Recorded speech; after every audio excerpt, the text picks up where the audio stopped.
true believers and newcomers alike. I am the fan of Steel, and this is the Gauntlet. This is podcast episode 2. So, our first episode, we did our predictions and our thoughts on what we were thinking that Avengers Endgame was going to give us, and this is going to be our spoiler talk. So, if you have not seen the movie yet, guys, please click away. Do not watch this yet. Save this for another time because you want to go into this movie with absolutely no spoilers, nothing like that. You want to see this movie fresh. And of course, as last time, I have Steelglitch with me. Glitch, how you doing? Pretty good. The movie's great. Yeah.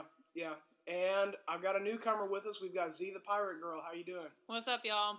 All right, so we're just going to go ahead and hop into this. Basically, what we're going to do is we're going to run the same gauntlet that we did last time for our first podcast and make some comparisons as to our predictions and then the actual reality of the movie. So the first thing we talked about last time, I just want to get your guys' initial thoughts. Just give me just a quick overview of just a generalized thoughts of the movie.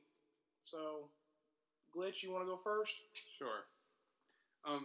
So what I thought of it was, I thought it was going to be as serious. When I first went into it, I thought it was going to be a serious movie like Infinity War was, right? And then it seemed like they were trying to go for a little bit goofy in it. And on my first viewing, I wasn't expecting it, and I didn't like it as much. But then, thinking about it, recalling everything that happened, and when I go see it again, I'm sure I'll just love it because it's all just perfect, honestly. Okay, so not as... So it threw you a little bit. Yeah, that's what it did.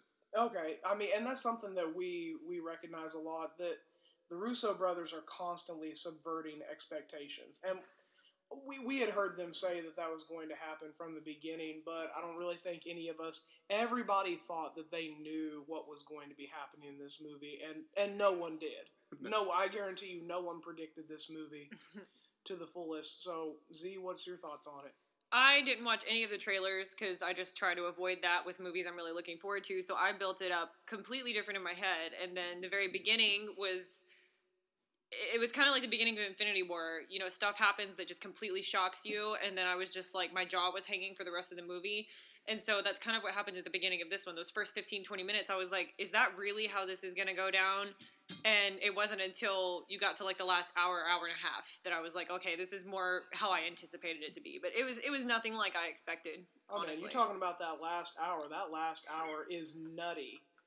It was just not... There were some things I kind of maybe predicted, during Infinity War, but it still wasn't things I expected to actually happen. It was just like, oh, this could happen. But then they actually did, and my mind was blown, so... Right. Okay. I think I do need to watch it again. No, and I will definitely say this for you guys. Obviously, like I said at the beginning, if you have not seen this movie yet, we haven't gotten into spoilers yet, but you really need to click away if you have not seen this movie. And if you have seen it, I would most definitely recommend at least 2 viewings. This movie is definitely worth a second viewing, and there's so much rich flavor just packed into this movie. You really need a second watch to get it all. There's just so much. So, all right. So the marketing and the trailers. Now, you already said, Z, you didn't see any of the Did you see any marketing whatsoever? I have seen marketing. I just don't like to watch trailers for the movie. So I did like the marketing, at least that I saw like on Facebook, where they had the posters of the people who had been dusted and the ones who hadn't. So they had the black and white pictures. Yeah, and then they had the colors. So that was kind of a reminder of like, yeah, we're out for blood for these people. So, and it was a good reminder too, going into it of, okay, yeah, you have this tally of who is going to be there and who isn't. Sure, right. Now, Glitch, what about you? With the marketing trailers? Yeah. What about them? I know for me, were the trailers as misleading as they were for like Civil War and things like that? Yeah, that's basically what I'm going for. Like, how well do you feel the marketing and the trailers did as far as, like, representing what we got? You didn't see anything. We didn't know anything that was coming at all. you didn't. Right. You couldn't know it all. And there were a couple misleading things. There were a few. There were a few misleading things, like, in the trailer when we see Iron Man talking when he's out in space, in the movie he's extremely skinny, and in the marketing we didn't see that. So they Who was done this, Thanos or Tony? No, Tony. Whenever that he's off in space, he looked pretty skinny in that first scene. That's what I'm saying. But in the trailers, he didn't. He looked normal. He looked normal in the trailers, and that was the first thing I caught. I'm like, oh, okay, like they changed that, they tweaked that because they didn't want to let you know how long he'd been up there. Right. And I remember one of the other really big ones that I noticed, and I called this whenever that I analyzed the trailer. You guys can go back on the channel and look. It's the trailer 2 breakdown that I did, where that they showed everybody in the quantum suits walking. In the trailer, they did not show Thor and Hulk. And I said, I think they're CG'd out. Yeah. I really do. And they were. And whenever that we watch the movie, we see why. Yeah, because that's huge. It's huge spoilers. Dad bod Thor over there. Huge spoilers. They are. Yeah. Dad bod Thor. That is life.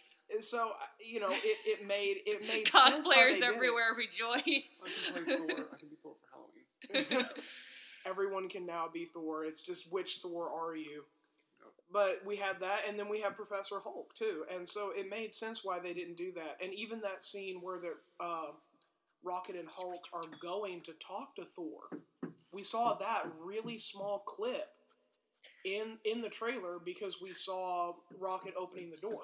Well, in the movie, you see Rocket opening the door, and you see the Hulk in the background.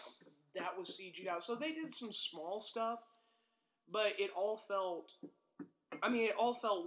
worth it, to me at least. I say we get right to it, honestly, instead of who cares about the marketing? The movie's out.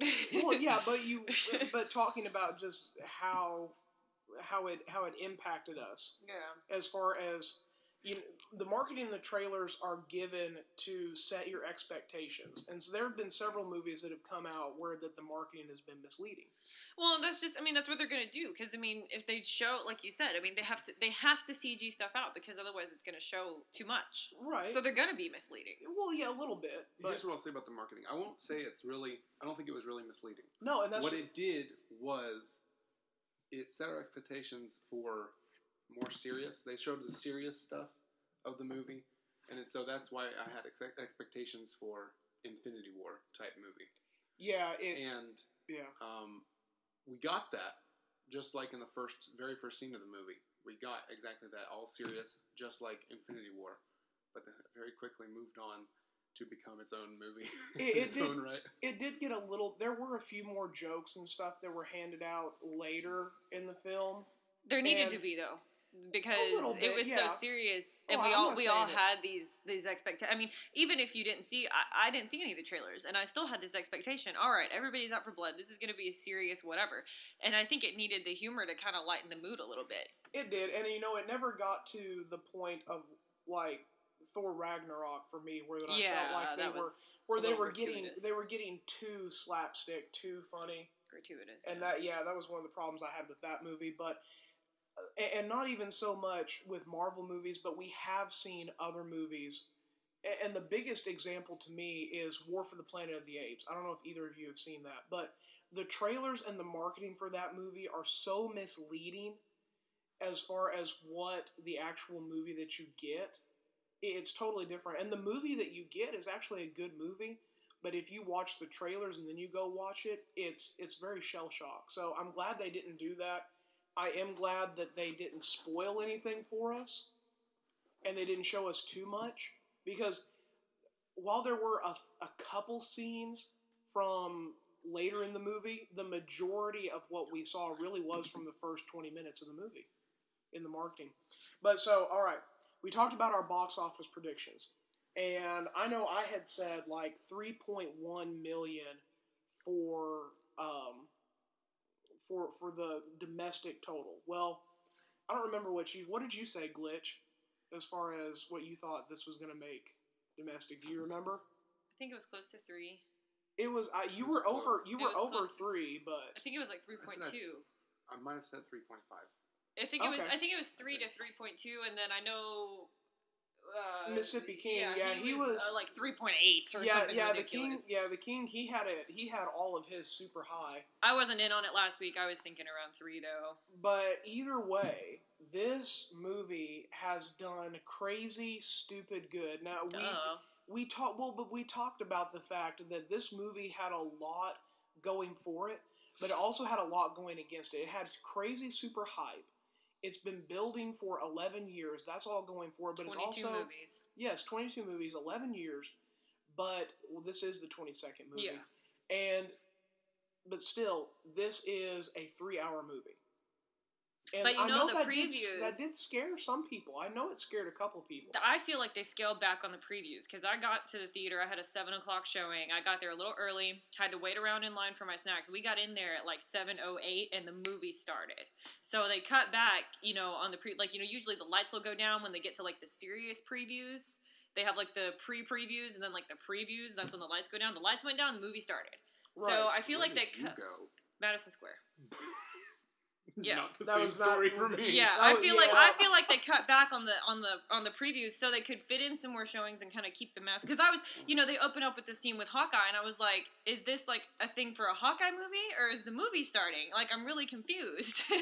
And it was so. I mean, at least at the theater I went to, they cut back on the previews, and I think that helped. And that's going to be kind of rare though, because I mean, movie theater chains, they make money by showing trailers because they have contracts with studios and everything to show these trailers. It could be though. I mean, would they make, in this case, maybe they would make a little more money cutting some of that out and having some extra showings. Yeah, but movie theaters don't make a whole lot of money off of showing movies. They really don't. They make the majority of their money off of advertisement and off concession sales, because the studio gets the majority of the money for the box office. But anyway, Endgame has made $350 million just in its domestic run, just in North America. That's just opening weekend. That's insane. That's insane. That's from Thursday night till now today, till Sunday. It has made $350 million, which that shatters the previous box holder record by almost $100 million. For what? For the domestic total. Oh, okay. Who had that? Avatar? Infinity War. Okay. Infinity War made $258 million its opening weekend, which is great. That's awesome. Man, yeah. No, if it doesn't make $3 billion, I will be very shocked. Well, it definitely puts that well within reach because Endgame opened. Its first opening was Wednesday, and I believe that was in China. It opened to $60 million in China, which is really, really good for a North American movie. China is not, especially China. Yeah, China is not super heavy on the box office, but this movie is making bank. So already in just 5 days, this movie has acquired $1.2 billion worldwide, which the worldwide box office is not that. I mean, it's substantial, but it's kind of hard to gauge that by other things because movies open in different areas at different times. Now, Endgame has been one of the few movies that has had a very wide opening. Very few movies have the luxury of opening worldwide in as many markets as Endgame has. Or having a 5 a.m. showing like they did around here. Right, yeah, and it's been having crazy, ridiculous showings. But, so, before that, let's see. Before that, Avengers Infinity War held the record by $640 million. So this, again, is just... This is crazy. This is like 580 million more. Well, no. That's wrong. We can't math. Yeah, either a homeschooler. It's a lot. It's a lot. We'll just say that it's a lot. This is, I mean, going from 640 million to then 1.2 billion. This is just insane. It's insane how much this movie has made, and it's just I can't wrap my head around it. It's awesome. I mean, what do you guys think about it? I mean, cool. Yeah, it made a lot of money. We all knew it was going to. This has been 11 years in the making. It doesn't surprise me one bit. I mean, it surprises me a little bit because these are records that have. And even people that haven't watched, this has never been done before. Even people that haven't watched all the movies, they've just seen. I've got a friend who's like not nerdy at all. She's seen like Captain America and Infinity War. That's it, and she was excited to go see it. So people and wanted to see it because she wanted to wrap up the story. Oh my gosh, this big guy comes in and he actually gets one over on the Avengers. Right. So even if they haven't seen the background, if they saw Infinity War, people were gonna go and see the second one. I think so. I mean, they really set it up for that. So it doesn't surprise me. But still, it's insane. I can't believe that it's done it. So we all went into this spoiler free, which is a good thing. Thank God. Yeah.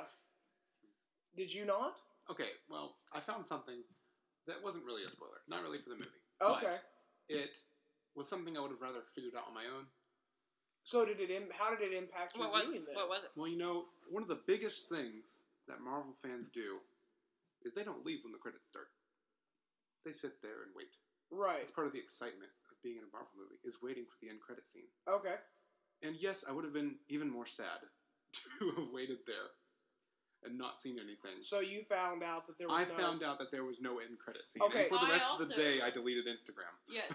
I deleted Facebook and social media, except for Snapchat, off of my phone on, like, Wednesday night. Because I was like, I swear to God, if someone spoils this for me.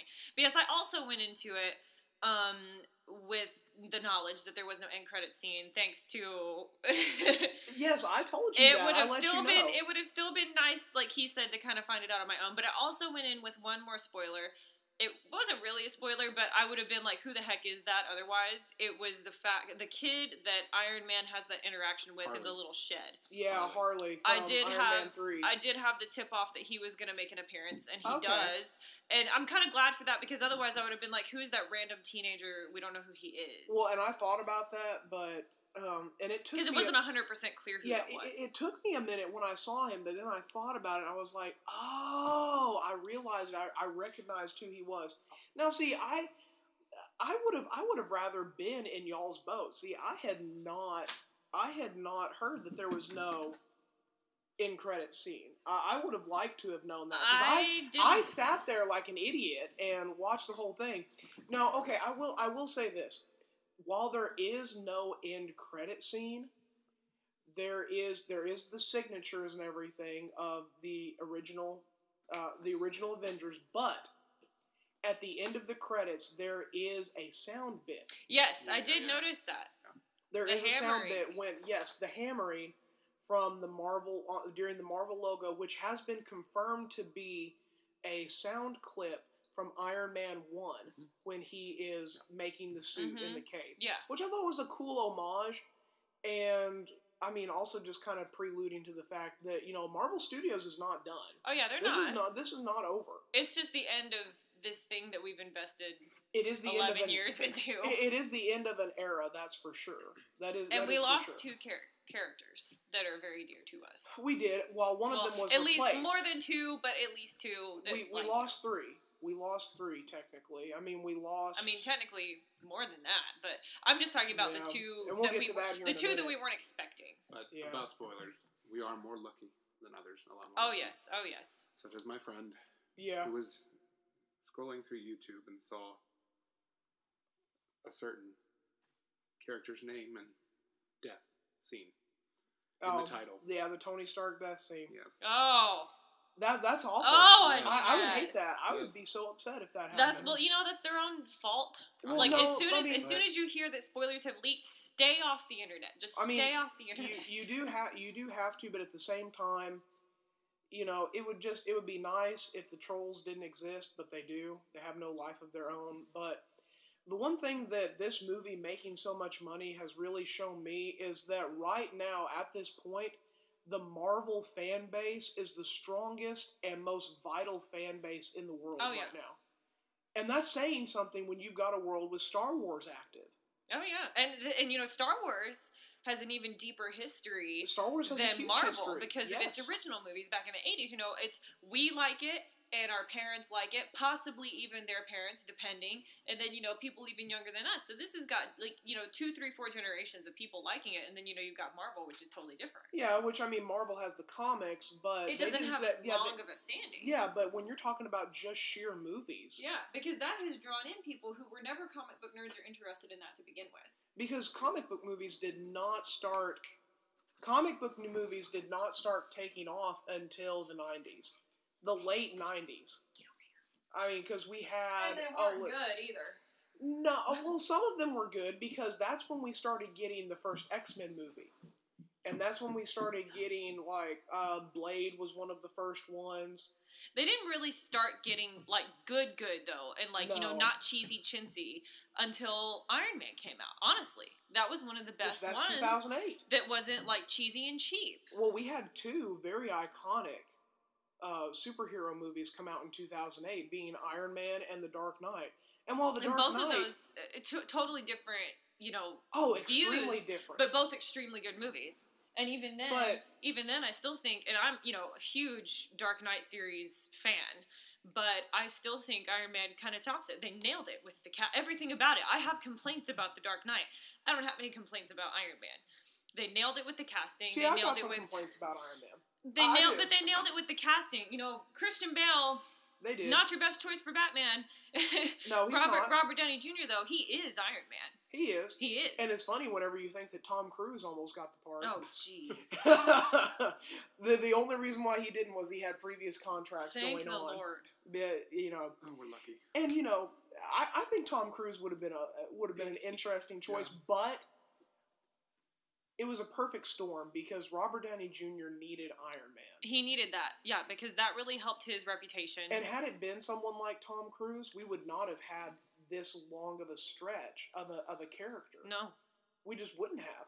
And, let's just face it, Robert Downey Jr. has aged much better than Tom Cruise has. Tom Cruise has done pretty well. And but, he is the part. But still, in 2008, so you got The Dark Knight that came out, which is revered more so as far as being a better quality movie, majority of people would say.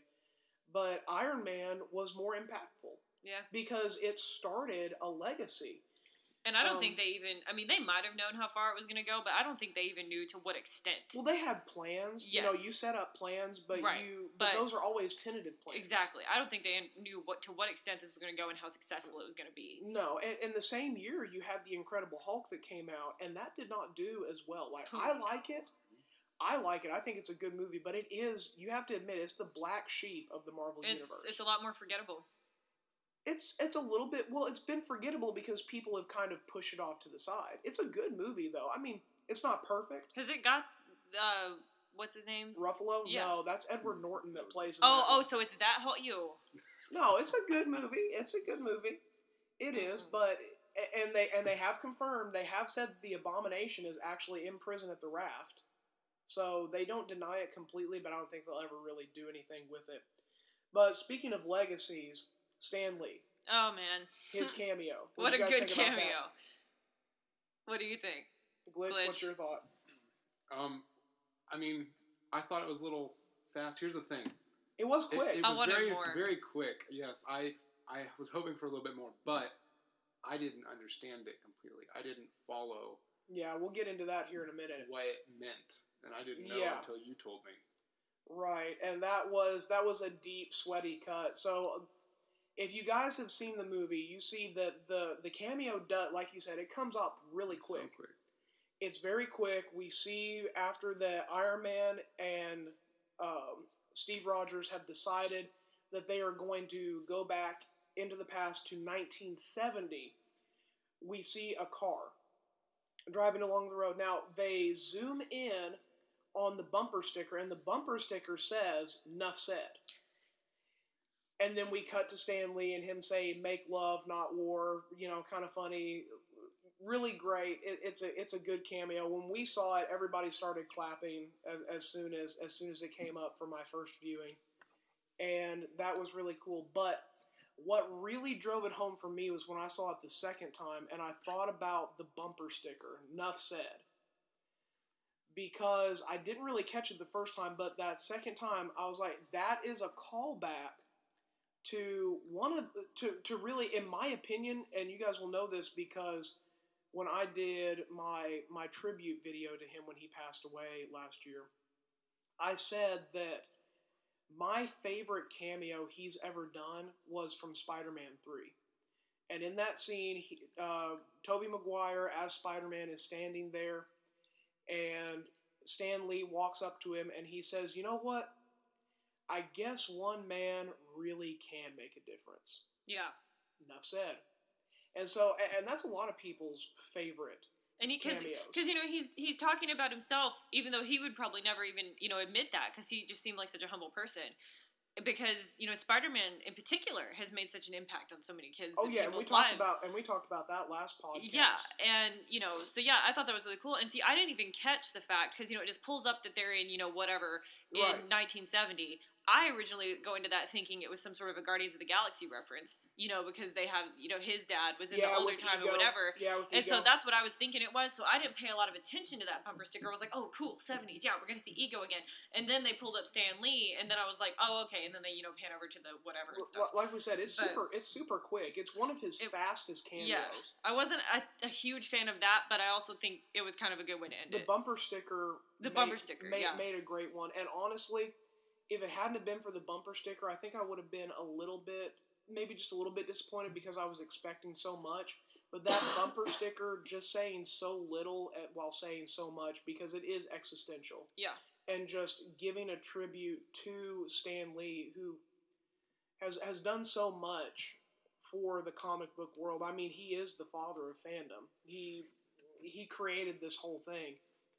And so just giving that tribute and that respect to him as the one man who really did make a difference, I thought was great. Now, I'll be honest, I'm still holding out some hope. I still am hoping that maybe we get a cameo in Far From Home. I know they said this was the last one, but I want one. I still want one. I don't want it if it's CG, though. I only want it if it's real. Well, yeah, no. They won't do a CG one. They've already said, I think they've already talked about that there's not going to be any CG cameos for him. But I'm still just holding out hope that they were able to film one more. I know what they've said, and they've talked about it, so more than likely it's not going to happen. But hey, I didn't think Superman was going to make a cameo in Shazam either. And I mean, he technically probably didn't because we didn't actually see his face. But you have thoughts on that, Glitch? Or I haven't seen Shazam yet. Oh, my bad. Whoops! This truly has been a spoiler podcast. Spoiling Shazam now too. Whoops. Well, it's not that big of a deal. Anyway. Oh yeah, no, it's not a big deal. Not at all. Well, you got two spoilers today. Sorry, guys. Anyway, continuing on with the movie. That's what happens when you get hot and sweaty on this. All right, so let's talk about Thanos. The first 15, 20 minutes, because this is what has been on my mind, like, ever since I saw it yesterday. Okay. What an anticlimactic way to start the movie. No. Yes, because they're like, okay, we got a plan, whatever, and then Thor just goes in there and goes ham. And doesn't even give him a chance. And I get why he did it, right? I get why he did it. But, okay, so basically, the Avengers, they, gather up. They've got Nebula. Mm-hmm. They've got Captain Marvel by this point. Yes? They've got Tony. Yeah. Everybody has been assembled. They go, and they have decided they're going to find Thanos. They've hunted him down. And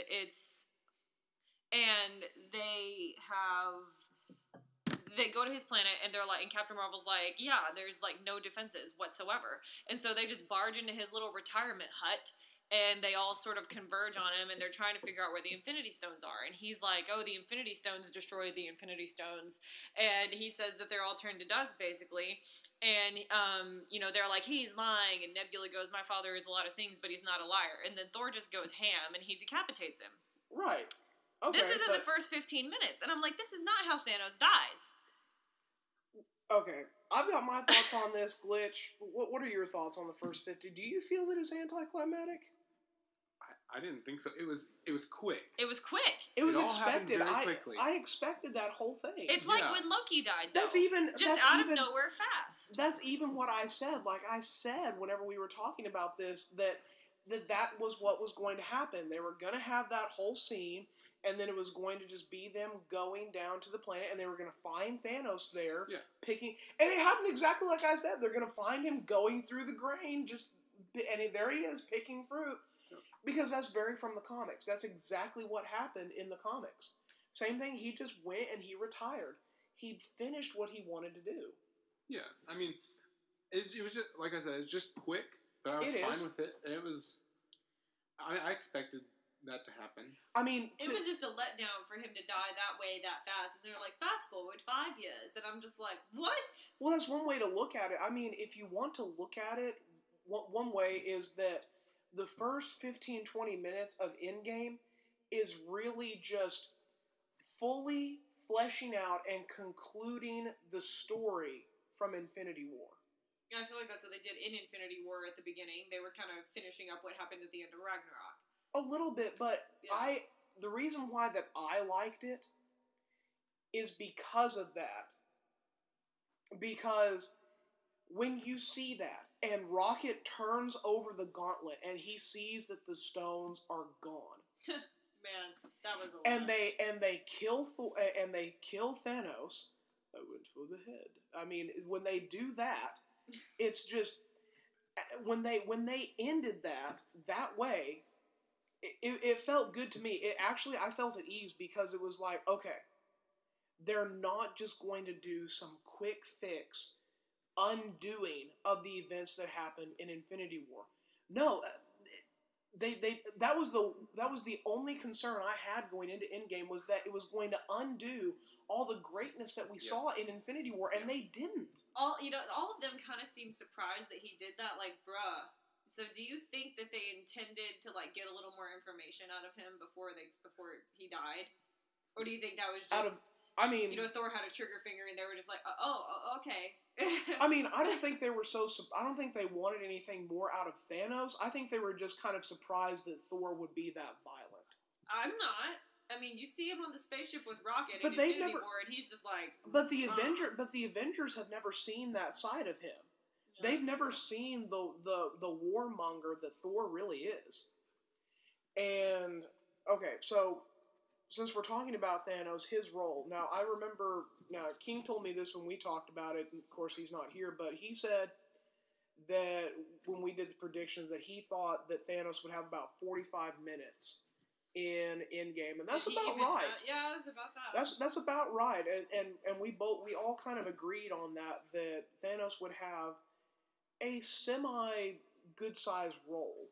Now the first, but it wasn't the Thanos we thought it would be. Yes. No, it's totally different, but I liked it. Yeah. Yes. I mean, it was the Thanos that we thought. It was still consistent, even though it was 5 years in the past.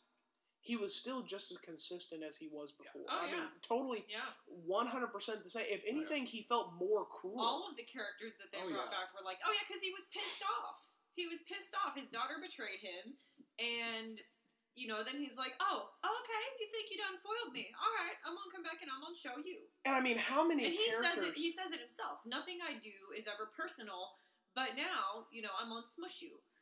Right, and yes, exactly. And when we see him, he's the only character that would be happy to see himself die. When he's watching everything unfold from when Nebula is shooting the images out of what happened, he's like, "Oh, my destiny was fulfilled. All right." Yeah, he said that's exactly. He sees his own head get chopped off, and he's like, "And that's destiny fulfilled." It's like a suicide bomber. I mean, he is so just fixated on what he's going to do that no price is too big to pay. Yeah. So, I mean... Okay, what are the thoughts about, since we're kind of on, Thanos and whatever, what are y'all's thoughts on Gamora being back?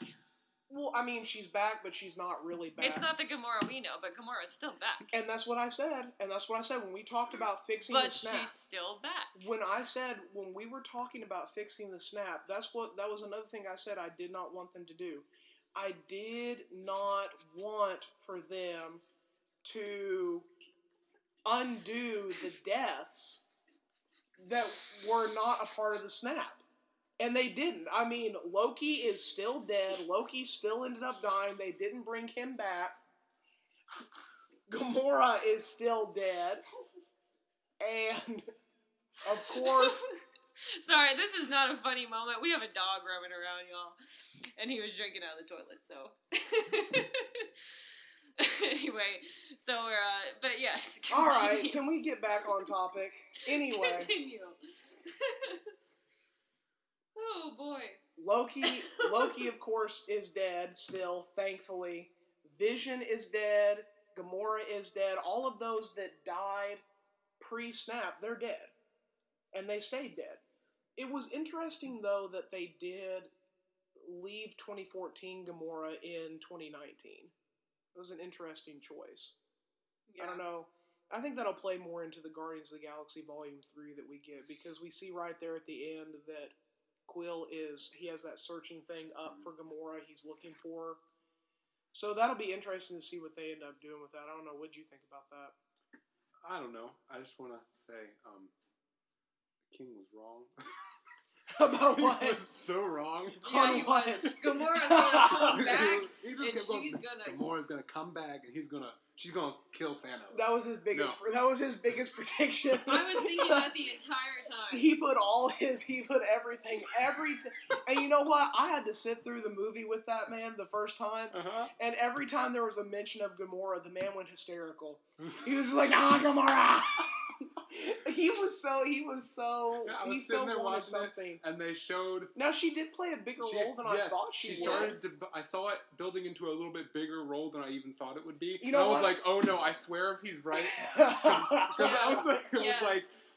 I don't want him to be even half right, even if it's not the dead one coming back. I don't want her to. It's interesting though, because it shows you, former, Nebula and Gamora, and it shows you how Nebula really was bad, and how Gamora really wasn't from the beginning, because she was quick to jump and help good Nebula and be like, all right, yes. Yeah, it shows you that it shows you her side. There was a lot of consistency. Yes. There was a lot of in all of the characters around, whether you're talking about Thanos, whether you're talking about Gamora, Nebula, even Thor. I want to talk about Thor for a minute, because the first time I saw it, and for that little bit right there, Fat Thor, I wasn't really sure what I thought about it, but then as I mulled it over, it made a lot of sense, because in Infinity War, first of all, he had never really dealt with the death of his mother. Yeah, that was very apparent. He had never gotten over that. And then he loses so much in Ragnarok, and then he loses half of his people and Loki in Infinity War. And all he's got that is driving him is hatred and revenge. And he even says so much whenever that he's talking to Rocket. He says, because Rocket asks him, what if you're wrong? He said, well, what else do I have to lose? So whenever that he comes to Thanos, and he realizes, no, the mistake that you made by not going for the head, by being, letting your ego take over and wanting to rub it in his face, and making that decision, is permanent, dude. Like, you permanently messed up, and you have to live with it. And he just couldn't handle it anymore, because that was the only thing that was driving him. So it made sense for him to just retreat and just go away and just, kind of pull a Luke Skywalker from Episode 8. It made sense to me. And the thing with Professor Hulk, again, that was a little bit weird, but I liked it.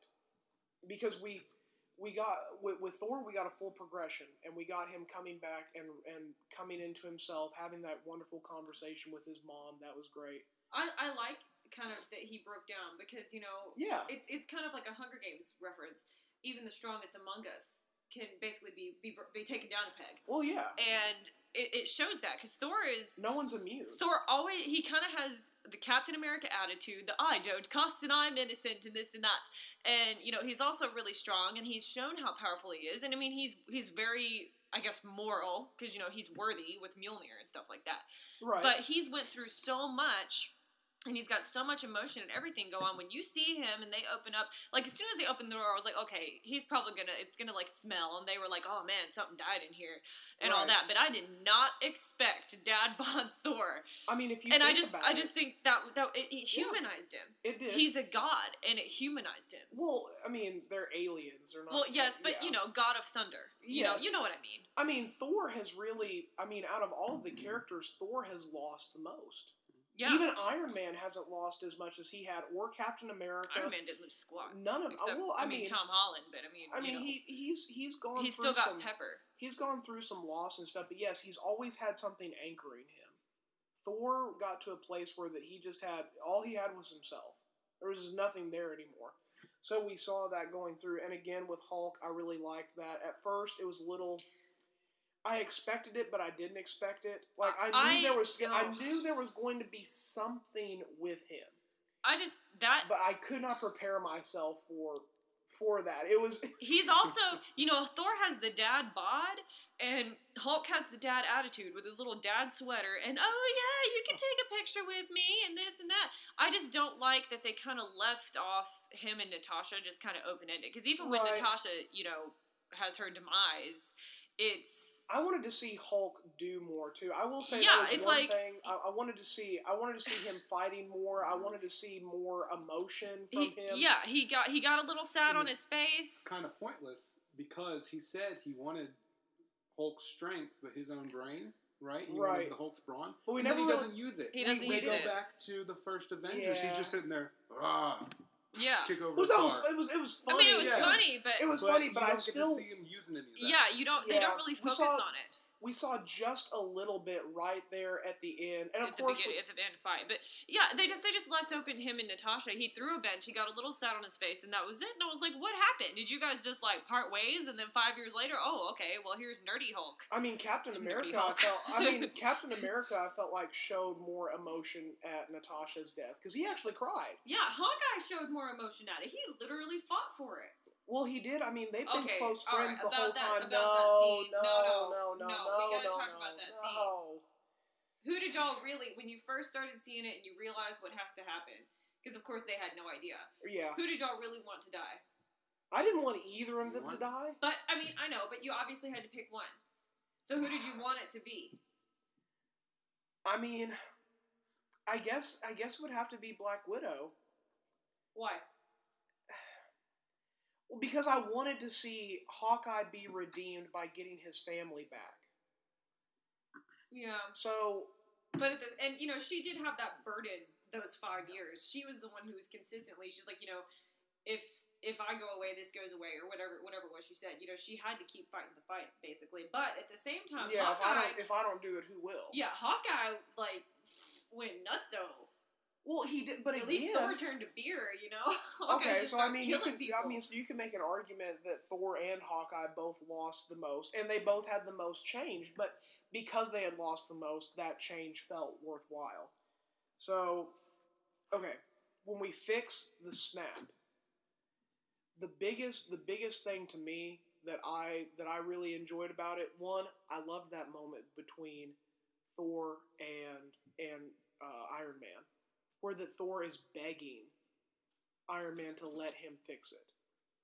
Because he wanted, again, he felt so much guilt. He just says, let me do something good. Let me do something good. And, you could tell that Thor really blames himself for everything that happened. But he also has a tremendous amount of guilt because, again, he has been a war dog. And he has killed so much. And he probably feels... I got the feeling like Thor feels like the only good he's ever done has been by killing people. I killed someone bad, so I kind of did something good, but I still killed someone, Mm-hmm. But him not being able to do it at the same time was an interesting choice, and that was a good moment for the Hulk. But my biggest one was when when Spider-Man and Iron Man had that talk. And I was so thankful for it because so many people had been saying, oh, they're just trapped in the Soul Stone. I did not want for that to be the case because I felt like that lessened a lot of the events and the outcome of Infinity War. Yeah. I mean, Thanos killed them. And he really says that. He said, hey, you remember whenever that, Mr. Stark, you remember whenever that I started getting all dusty? And then, and I passed out. Yeah, I must have passed out because I woke up next and the sorcerer guy was saying that it had been 5 years later and you guys needed us. So I was like, thank you. That confirms that they died. They literally died. I just wish they had a little more time, because he jumps right in, in the middle of the fight, of course. And I mean, that was basically it, because on your left, I loved that. Tony just wasn't really conscious by the end there, so. No, he was just barely hanging on. I mean, he was mid. I think the only thing that he said was, "Hey, Pep," whenever that Pepper comes over. Yeah, I really do. Yeah. Okay, so that kind of, I don't know.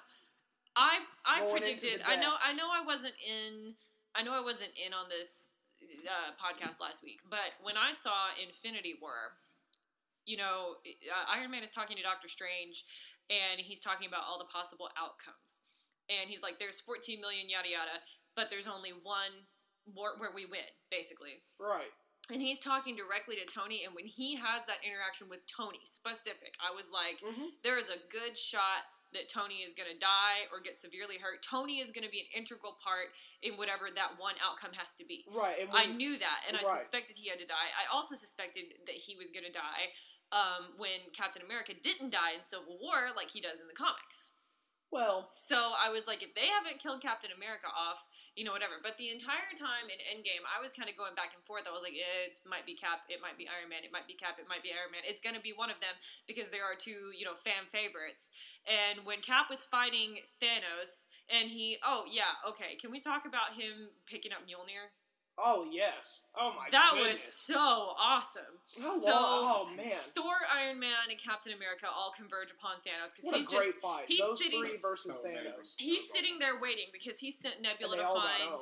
He sent Nebula to find the Infinity Stones. And so he's sitting there waiting around, and they're like, all right, we got this. Thor starts out dual-wielding his little axe and Mjolnir. Stormbreaker. Yes.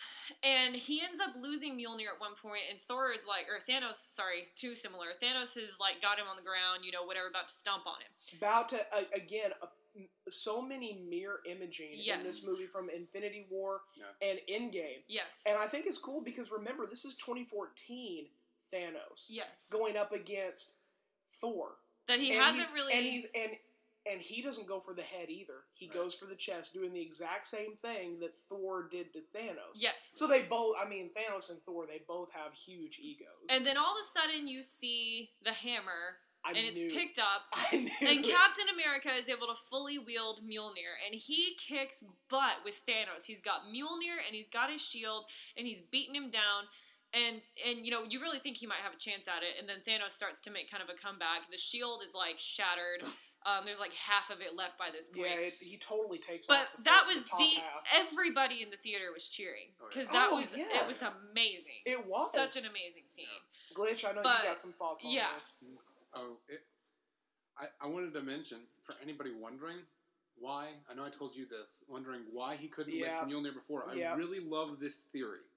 Because it makes a lot of sense to me. This is just a theory. Not confirmed. But one theory for why in Age of Ultron Cap could not lift Mjolnir is that he was still holding on to the information that Bucky had killed Howard Stark and his wife. Right. Tony's parents. And so after that had been let out and Tony found out, holding on to that guilt, and holding all on that to the guilt shame and everything, and the shame of it, yes. And so it's a great theory. It's a great theory to me. I love it, and I just it makes sense. I'm glad you did mention it because it does make a lot of sense. Yeah. But I don't know if I buy it, but I like it. Yeah. I also wanted to mention when Cap is standing there, that the one part that we saw in the trailers, where he tightens up his shield. Yes. And it's just him standing there alone. Yes. Right before everybody comes in. Oh, yeah. He just has this look of... He will not back down. Yeah. He will not. He looks a little overwhelmed, but... But that was a nod, apparently, what I heard, to a line in the comics, where he says, as long as one of us is still standing, you haven't won. He says that to Thanos in the comics. I heard. Oh, okay. And so that was a little bit nod to that. So much fan service in this movie. Yeah. I mean, there are everything they could possibly do. They did. There are so many, and that's why I say you really need to watch this movie twice, because there are so many juicy flavor nuggets of fan service that you are going to pick up in this movie. It's just great. I mean, like I said, the on your left thing with Sam and Steve. I mean, just that, again, nodding back to the Winter Soldier, and then the stuff with don't do anything stupid till I get back. How can I? You're taking all the stupid with you from the first Captain America, and the boy from Iron Man 3, and just, I mean, so much richness and so much goodness packed into it from the comics and from the MCU total. I mean, it just really paid homage without feeling like they were just giving you fan service. And I really like, too, I was really afraid that Captain Marvel was just going to be the Band-Aid fix, and it was going to be the Captain Marvel show. She was really hardly in the movie. And the things that she did do, she still needed help. And I like their reason for taking her out of the movie, too, because it wasn't... It wasn't just... She was like, other people need help, too. You're not the only ones. Right. Yeah. She kind of did a Green Lantern thing from DC. You know, I kind of liked that she's kind of being... She's not just Earth's protector, she's just like a universal protector, which is nice. And I'm not super feministic, but it was really cool to see that scene where you've got Captain Marvel, and he, Spider-Man's like, I don't know how you're going to get it through out there, and they're like, she's going to have help. Yeah. And all these awesome, female characters stand up, and they all work together. Even people that weren't always on the good side, like Nebula and Scarlet Witch and Gamora and all that stuff, and they've just come together to fight this, thing, and that was just a really awesome scene. It was powerful. They had some great shots in there. Everybody got their moment. Oh man, Scarlet Witch, when she went up against Thanos, I don't even know who you are. You're gonna. Yeah, that was pretty intense. Yeah. That was really intense, and I mean... It shows how powerful Thanos is, though. So many people went up against him. She took him on. He had a lot of one-on-ones. Thor and Iron Man and Captain America took him on. Captain America took him on by himself. All these people, and he's still going. So who do you think did the best going against him? Captain America. Really? I think Scarlet Witch did. I think Scarlet Witch did because she made him desperate. Yeah, the only thing that really saved him was that he rain fire. Yeah, the rain. But Messiah, troops. I mean, who cares? It shows how selfish Thanos is too. Save himself. Yeah, which is, not even so much that, selfish, but yeah. There was a lot of cheering too. Okay, what do you think about the choice of the first people to come out of the portals? What, you mean Black Panther and Shuri and Okoye? What do you think about that? That made sense. I mean, that worked for me. I didn't really have an opinion on it. I just thought that was an interesting choice that they were the first ones to come out, and there was a lot of cheering in the theater. Shuri looked really, really skinny to me. Well, she was skinny anyway. That was the only thing. That was the only moment in the movie where that I felt the CG was just a little off. I can't quite explain it, but they just looked a little off to me. I don't know what it was. They came out and there was a haze around them. Yes. Yeah. Well, they had just been put back together, so I don't they hadn't fully fleshed out yet. But I like that because here's why I will say that I really like them coming out first is because Black Panther and Captain America have had a really good relationship with each other ever since Civil War. Yeah. Because they had such a deep respect for each other. So him coming out and then just that kind of no words exchange between Black Panther and Captain America. Oh, Black Panther coming up to Hawkeye and saying, "Clint, give it to me." Yes. And just taking off. That was also a "I'm decapitated now" moment. That was so funny to me. That was awesome. I loved it. It was just I was like, yes, go, man, go. Avengers Assemble. Oh man.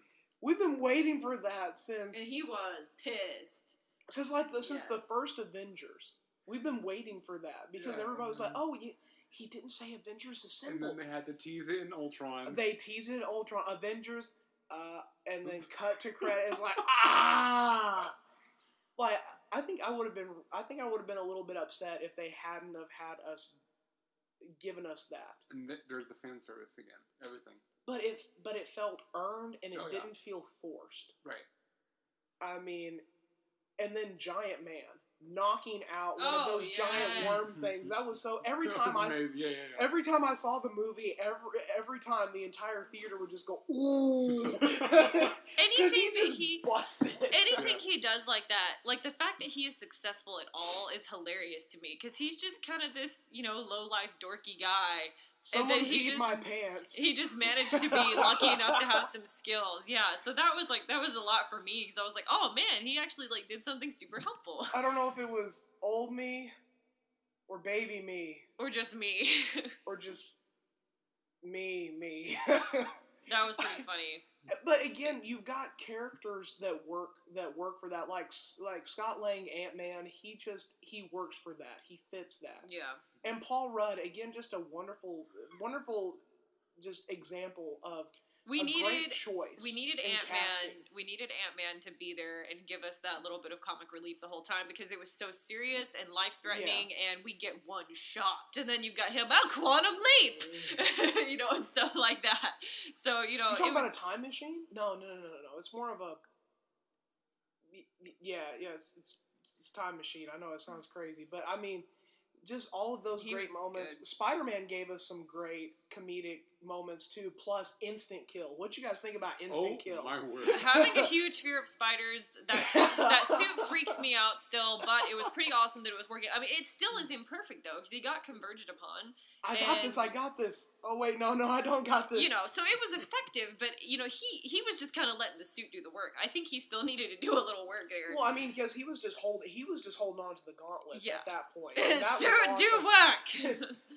But that was pretty cool. And then Captain America, of course, calling him Queens, referencing back to Civil War. Yeah. Throwing the hammer.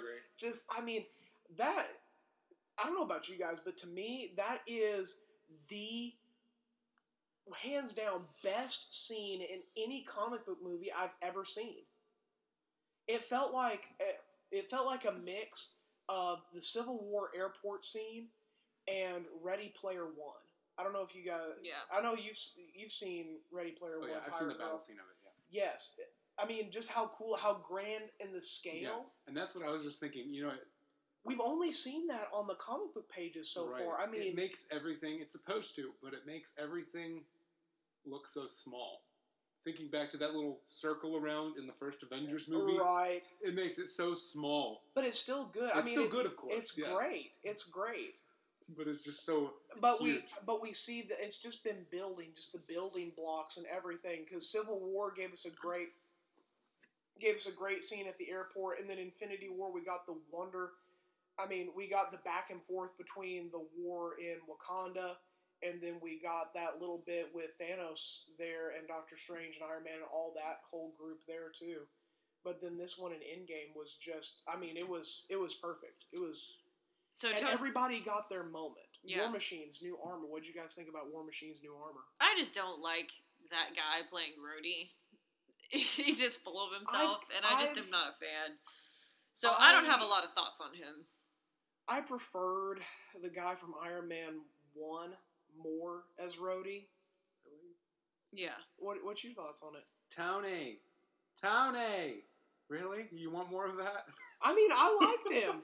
I liked him. It would have been fine, I'm sure. I liked him better. I like him better than the current. I don't know. I just don't like how he portrays him. He's just full of himself, and he wants it to kind of be about him. But I like him fine. I mean, I like him fine. He's given us some pretty good moments and everything. I did like his new suit, though. That thing was pretty awesome. His new suit that he had there right at the end. Oh, we got to talk about Rescue.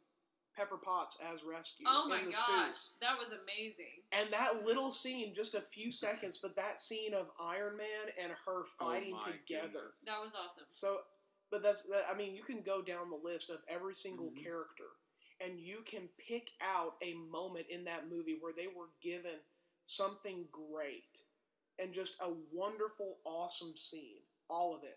Tony's, I thought it was really interesting. Because Doctor Strange was like, I can't tell you what the outcome is, or it's not going to happen. And he's like, you better be right.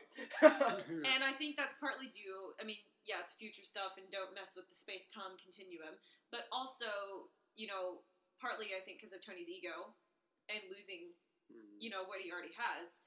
Right. But I thought that was really really great because you can see Tony, he's about to jump in and it's like, I want to do this. But it's like he looks to Doctor Strange for confirmation, not because he's scared, just like, is this gonna, I think he looks at him like, is this gonna screw it up?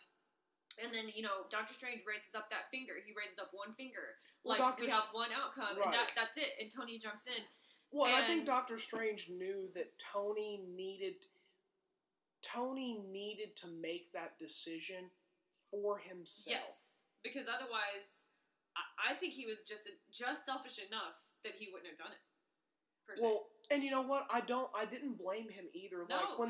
When it did the 5 years in the future, and we see Tony at his home with Pepper and with Morgan, I was happy for him. Oh yeah, he sits in that little chair. I'm like, what is going on? And then his kid comes out, and like everybody, like people were like crying and laughing and everything. There was one idiot in the first showing that I said, they were in there. They were like, he's got a dog, and I'm like, wow. What? No, you got a kid, you idiot. Like, it just made sense to me. But I mean, I like how they went back. I am Iron Man. Back to the very first Iron Man. Yes. Movie. And that was so iconic that was basically the last thing he said. I haven't watched the video yet, but I plan to because I want to see if I picked up on all of them. Because the entire movie, I was just picking up on Easter eggs. I'm like, oh that. But there's a video on YouTube. It's 209 Easter eggs. Oh Lord. In Endgame, and I picked up so many of them, and they were all just so good. But it's also interesting, you know, everybody kind of thought Captain Marvel was going to be the one to save the day, and she even says herself, I'm going to be the one to kill Thanos. Yeah. But she wasn't. No, she wasn't. She helped it get to that point, but she wasn't. She played a great role, and I'm glad that they gave her some good stuff in there. It was Tony, and that's just... And I loved seeing her fight between her and Thanos. I liked the small scenes that Captain Marvel had in Endgame more than I liked the Captain Marvel movie as a whole. Yes, agree. I loved the stuff with Nick Fury and Goose in Captain Marvel, but I liked Captain Marvel's character better in Endgame, which is another thing that we talked about, and that ended up being very, very true as well. But, okay, so Tony's... We need to talk about the end of all of our core characters. So the first thing that we had Black Widow die. That was tough. That was tough to see. It was wrapped up nice though. She is the one that has been in there second most. The only one that's been in there more has been Iron Man, because she came in there in Iron Man 2. And was awesome. She's been great ever since Iron Man 2, and has played a pretty good sized role, but has also been okay kind of taking the background character too, and I've appreciated that. I've appreciated everything that they've done with her. So we had that, and then of course we had Hawkeye. It was great to see him get reunited with his family. That little scene. There were so many great, bombastic, and powerful scenes in this movie, but there were also some really good, amazing, subtle scenes. Like I mentioned with Thor and Iron Man, please let me do something good. But then also, after the snap happens, and Hawkeye looks at his phone, and it's his wife calling him. And him just talking. I mean, he hasn't heard his wife's voice in 5 years. Yeah. And just having that. And so him being reunited with them, that was great. Hulk. The Hulk to me felt like his was the most underwhelming out of all of them. Which maybe that's because I was expecting to see so much more of him and see him do so much more. But I'm still okay with it because I feel like they might do some more with him later down the road. I mean, he's Professor Hulk. There's still a lot there that they can do with him. But overall, they've had him make a pretty good journey. From Avengers to Endgame, the first Avengers all the way to Endgame, he's had a pretty good run. And his character has progressed quite a bit. Of course, Thor, now he's going off with the Guardians of the Galaxy, or the Asgardians of the Galaxy. I really don't like that. I'm good with. I mean, he's very space bound. Thor fits with that. I mean, maybe he'll start working out on the Bowflex with Quill. We'll get our original Thor back. Tony's death, though, I don't know. It felt a little.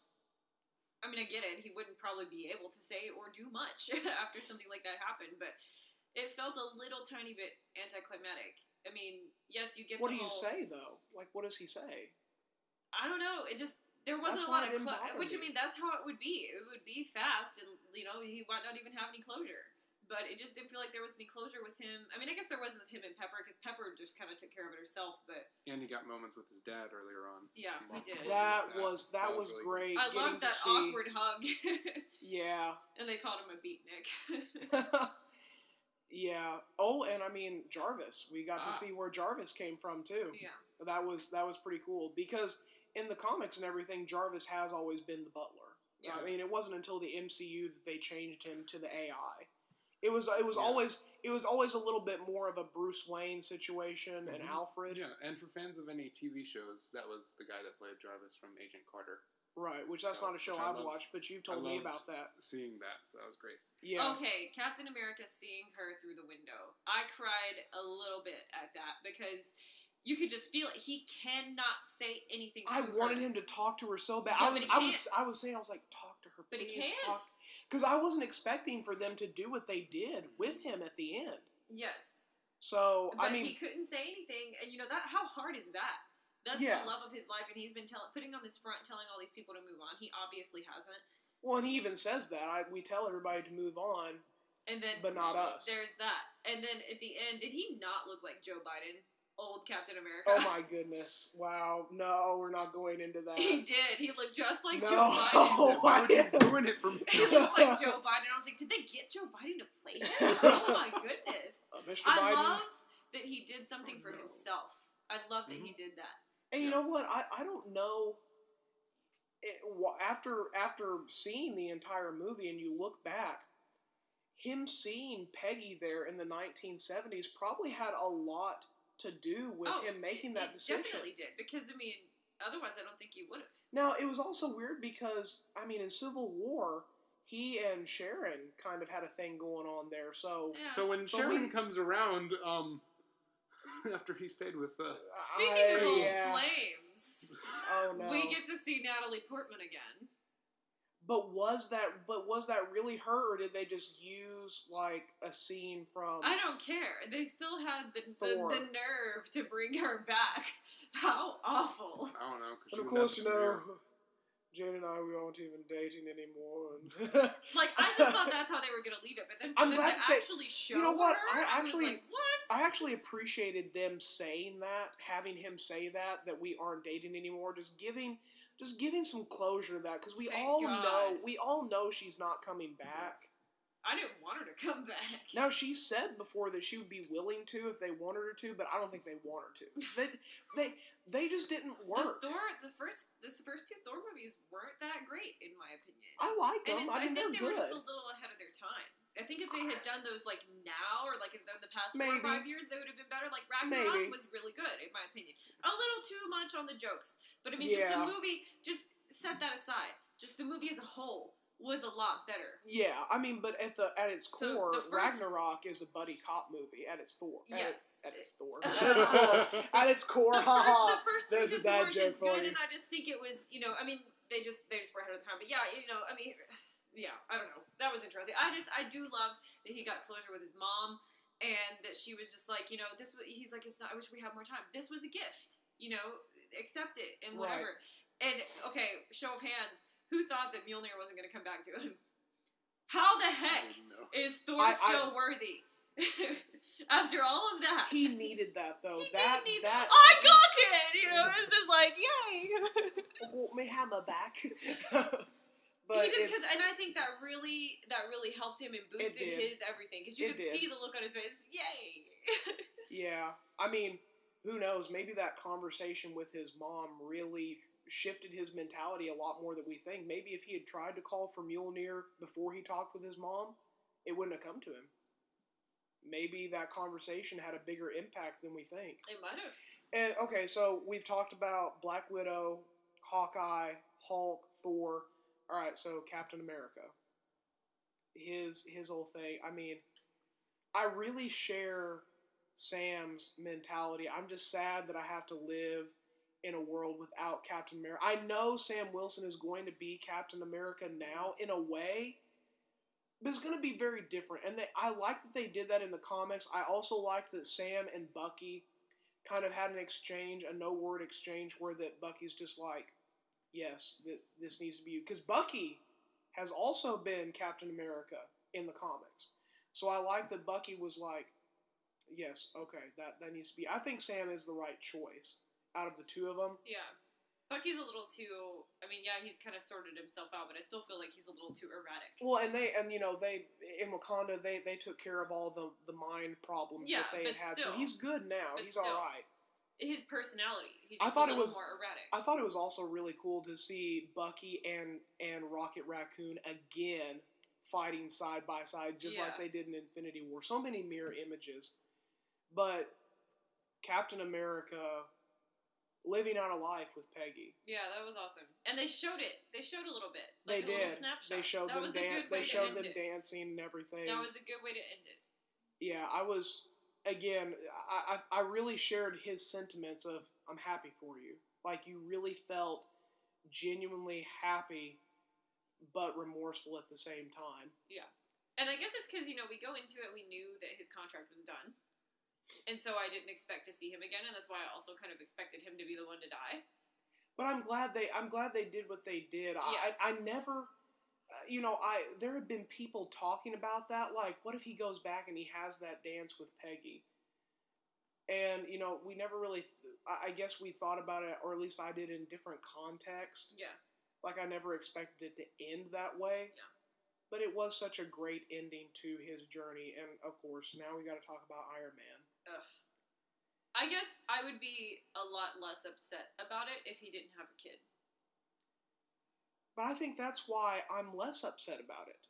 Because he has a kid. And, they kind of gave us a little nugget there. I feel like we could see Robert Downey Jr. again in, like, an AI-type form, like he did with the recordings and stuff. I think we could maybe see... Like in Far From Home, I would not be surprised if we get a little message to Peter from Tony in there. Because, I mean, since Peter's older, the death of Tony impacted him more than it did even his own kid. Yeah, because she was even like... He was hurt. When what's his name? Smiley dude. What's his name? The curly hair. He's sitting with her and he's like, "What do you want some food?" Oh, Happy Hogan. Yeah, Smiley dude. I couldn't think of his name. Yeah, Smiley dude. He's like, "You want something to eat?" She's like, "Cheeseburgers." Your dad liked cheeseburgers. Call back to the first Iron Man. but she's like, "Oh, okay." She's 5. Happy? 4 or 5. She doesn't really understand. Cheeseburger first. She doesn't really understand. No, the gravity of it, and he's had such an impact on Spider-Man. But I don't know. And that was a great, the ending after the Iron Man and Spider-Man talked, and he gives him the hug. Oh, this is nice. Iron Man has been my favorite, pretty much from the beginning because. Oh well, most people, yeah. I mean, my favorite has been Cap, but Iron Man is a close second. I'm a team Iron Man all the way because I just love what Robert Downey Jr. did with the character. He just was amazing. I also like, and so it was hard. it was. I mean, I cried like a little baby. I didn't cry till the funeral, and have the little thing, proof that Tony Stark. Oh, that was so hard. Everybody was sniffling. Everybody. I was having to contain myself from not like audibly crying because the theater was so quiet. Oh no, it wasn't when I saw. And there was sniffles everywhere. I was just like, it was tough for me because you see so much. The mirroring of the death of Spider-Man and Iron Man. Mirroring that from Infinity War, they had another great interaction, except this time it's reversed. And just that, and then with Pepper, we saw Rhodey first, and there was a little bit of a thing there, and Pepper just saying, "We're safe, Tony, you can rest now." And that's a callback to just the beginning of Endgame, where he was saying, "I could go to bed right now." Yes, But would you be able to rest? But would you be able? Now he can. Here's an interesting thing too to me, because you see the two Caps fighting, Cap fighting Cap, and you see like physically how much Captain America has changed. He went from dorky little Captain America to kind of hot. This is America's, you know what, Captain America. I hated that. That was amazing. I hated that the first time. I was hoping you would not bring that up. I knew it. As soon as that dude was face down, it's just you see this butt in your face, and it's like I audibly said, don't say it, don't say it, and he said it. I was like, why? But anyway, that was a little bit cringy to me. The other thing that was kind of cringy was AntMan's flick me. Just put your butt up in the air, flick me. Okay, we're getting off track here. You see these physical changes in a lot of the characters. Yeah. Tony gets less of a physical change, but you see a change in his character. He is a selfish butthole when you first see him in Iron Man. Yes. And then by the time you get to Endgame, you see the proof that Tony Stark has a heart. He sacrificed everything for everyone. And even though he's always had the perfect life. He wasn't really affected by the snap. He has Pepper. He has his kid. He's got his cabin in the woods. Bye. See ya. I don't need to help you. And he sacrificed it anyway. And I thought that was really interesting. You see less of a physical change in him, but you see this huge, massive character change. And we don't give Pepper enough credit because Pepper Potts has really been the thing that has anchored him. The time. The whole time since Iron Man 1. Even before they were a thing. Since Iron Man 1, and in Endgame 2, just being able to be supportive and help him through the whole thing. From the beginning, But, that entire scene, just him dying, and then the funeral. And I loved the funeral because it was so existential. I mean, they were paying homage, and they were giving a good funeral for Tony Stark, but they were also just every character that was there is there because of the Iron Man movie. None of those characters would be there or would have had their own movie had it not been for Iron Man. He's the one that started it all, so it felt so good for them to have all those characters paying tribute and paying homage to Iron Man for starting it all. And he started it all, and he ended it all, and he finished it. He finished his course. Yeah. So it was great to see that. It was great to see them, kill Thanos, have him be dusted and everything like that. And it was also good to see that the MCU is not dead. It is going to continue to move forward. So that's going to be my final thing that I want to get y'all's opinion on. 6 characters. I want you to give me 6 characters for the new Avengers. I know I'm throwing this to you guys off the cuff, so I'll start it off. I'll start off for my 6 for the new Avengers. First of all, I'm going to say Rhodey, War Machine. I'm going to say he's in the 6. Boo. I'm going to say Black Panther, Falcon as Captain America, Falcon, whatever they're going to call him, Bucky, and Scarlet Witch, and Spider-Man. I say those are kind of your 6. Those are the ones that I expect the most to be members of the Avengers. Now we may see some more too. I kind of see like Professor Hulk being like a background He's guy. Like the dad. Yeah, ground control. Yeah, ground control, just kind of helping things out, building, tinkering, little stuff like that. I kind of see him doing different things like that. Okay. Well, I definitely think, of course, new Captain America. I think AntMan. Yeah, I can see Ant-Man and the Wasp coming into it too. I think just Ant-Man and then Wasp will come in as like a supplement. Bucky. Hulk might. I still think. Yeah, I kind of agree. I think Hulk might be more of like a ground control kind of thing. Right. And I think Captain Marvel would also be kind of a come in as they need it kind of deal. I don't think Spider-Man would be a staple per se because he's still so young. I feel like he might want to take that mantle up more now that Tony's not there. I mean, he's wanted to from the beginning. It's going to be, will they let him? So are you going to put him as a number 4, or? No, I don't think so. I don't think they're going to let him do it. Okay, so you got 3. Who else? Yeah, I'm trying to think of my last 3. Glitch, you can start. Yeah, I agree about Spider-Man. I think he's gonna definitely. So he's play one a of role, one yeah. of yours. Okay. Yeah, Spider-Man, Scarlet Witch. I also agree with both y'all on Hulk or Professor Hulk. That he'll just kind of be like a Yeah, he'll just background, be in kind of the like background. he'll just kind of be there, Um, but stay at home dad. You know, I was hoping Hawkeye might play something, but I think he's done. I think he's he's gonna done, be yeah. stay He with was his done family. anyway. Yeah, I Yeah. really think so. I was hoping that he might, be able to. He could probably take leadership in that, but Yeah, I think Black Panther and Falcon will probably be the leaders more so. Yeah, it's definitely going to be Falcon. I don't know about Black Panther. I don't know if I don't Not think that I he's wouldn't too want him busy to. with Wakanda. Exactly. He's the king of Wakanda. He has to rule a country. Yeah, I don't think he know might about find a him way to being an Avenger. balance. I think Right. we could very potentially see Doctor Strange doing that. Doctor Strange is another really good one. Again, though, I see him staying more away just because he's kind of like he seems less likely to me than Black Panther for the same kind of reason that you guys gave for Black Panther because he's got to guard the sanctum. Mm-hmm. So I would see him more as like a step in where needed.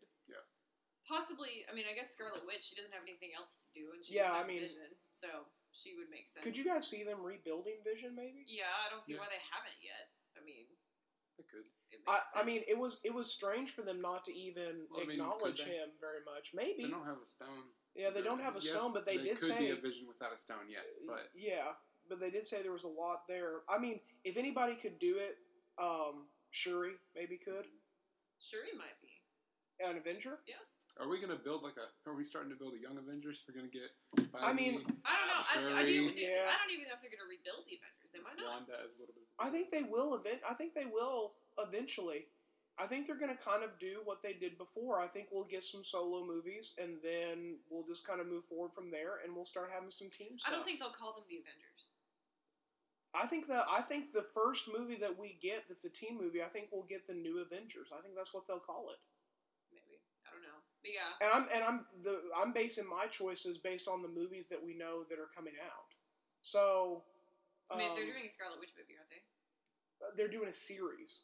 They're doing a series for her. I think we're going to see a little Loki, more also of... for Hawkeye. Yeah, and not Hawkeye. Sorry. No, they are Falcon doing. and Bucky. They are doing one for Hawkeye too. Are they? But it's him. More of an origin. It's him training a new girl. So we will... Maybe. I feel haven't like said. we'll get a Guardians of the Galaxy, and we might get a Black Panther sequel. We are. They've already said we are. Okay, They've got so, it working. So Black Panther sequel. We're we're gonna getting get more Doctor. Guardians We're of the getting Galaxy. Doctor Strange too. So I think they're focusing on the characters that we already know, and then we might see some new stuff. Like I would love to see a Scarlet Witch movie. They've got a Shang Li or something. I forget his name. I know it, and I'm drawing a blank. But the martial arts master. They've got a movie for him coming out too, at some point. That's in the works. But yeah, so I mean, that's kind of my thoughts on what we'll see moving forward.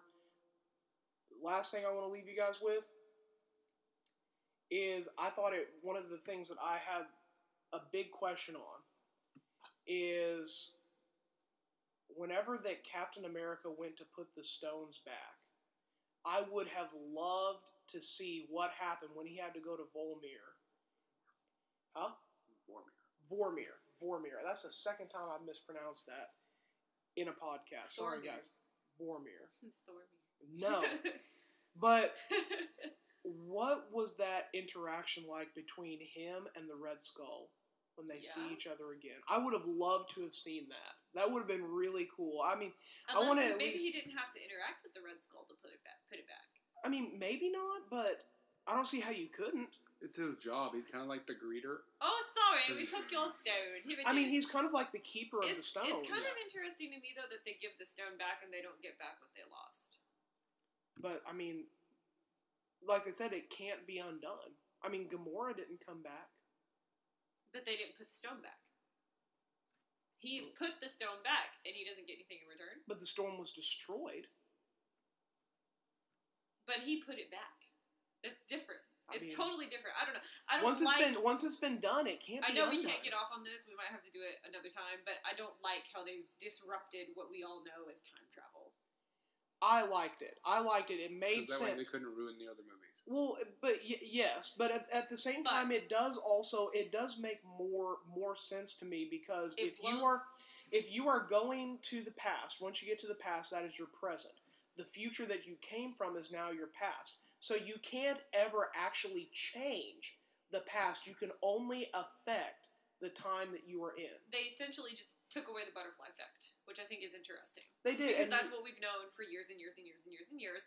Don't change anything in the past. Even going back to, like, original British classic Doctor Who, don't alter the past, because it's going to change your future. So that was really interesting. But anyways, I won't get us off. And we know that Loki really died because you know what? Even though he got the Tesseract, even though he went away. It doesn't matter. God of mischief. We don't know what really happened because they did not address it.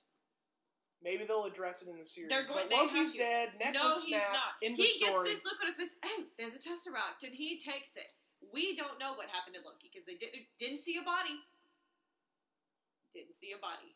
Not in this one. He's still dead. No, he's not. He's still dead. He's off in some quantum realm someplace. Huh? Our Loki is dead. Our Loki is dead. The Loki that we know is dead. He's off in some quantum realm doing his thing.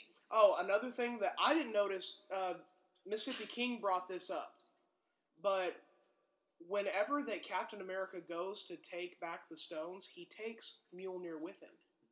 When he comes back, Mjolnir's gone. He doesn't have Mjolnir. Yeah. So what happened to Mjolnir? He put it back. Put it back? He gave it back to Thor. Thor's on the spaceship with the Guardians of the Galaxy, so he took a pit stop to go and put it back. Yeah, Thor was with the Guardians. Thor was with the Guardians by that point. Mm-hmm. And he had the updated, it's just like, painted with the spacesuits Mjolnir. It wasn't just regular Mjolnir anymore. He had Stormbreaker. Thor had Stormbreaker with him. Yeah, it's just like the stones. They had the Mjolnir has to be put back at its time too. Oh yes, because Thor took Mjolnir from Dark World, the past. Okay, maybe that's it. Yeah, maybe that's it. All right. So overall, y'all give me a score 1 out of 10. 1 being the lowest, 10 being the most pleased with the movie. How do you feel with it?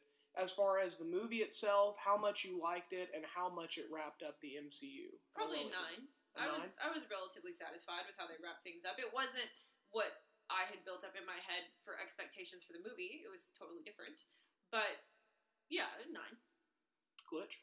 9.8. 9.8. I can't give a reasoning for it. Okay. It's just because I'm sure it'll go up once I see it again. But I mean, it was great. Yeah. Yeah.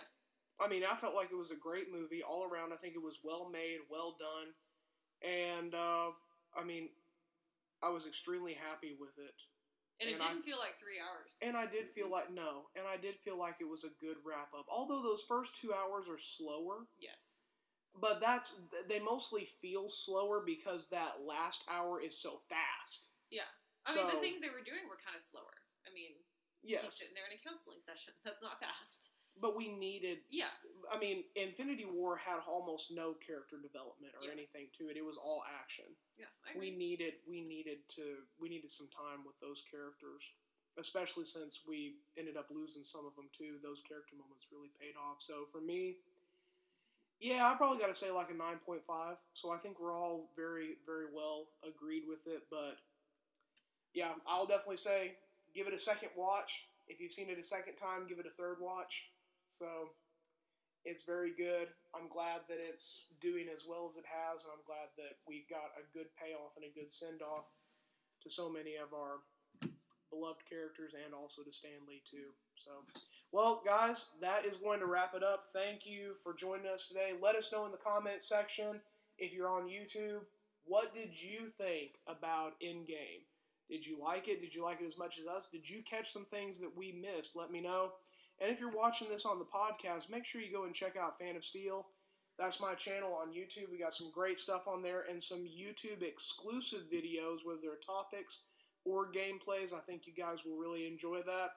But that will do it until our next episode, which is going to be episode 3. We're going to be talking about video games.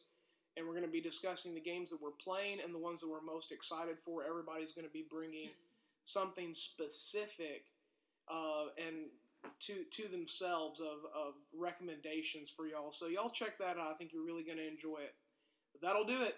Thanks a lot. Until next time, keep geeking out.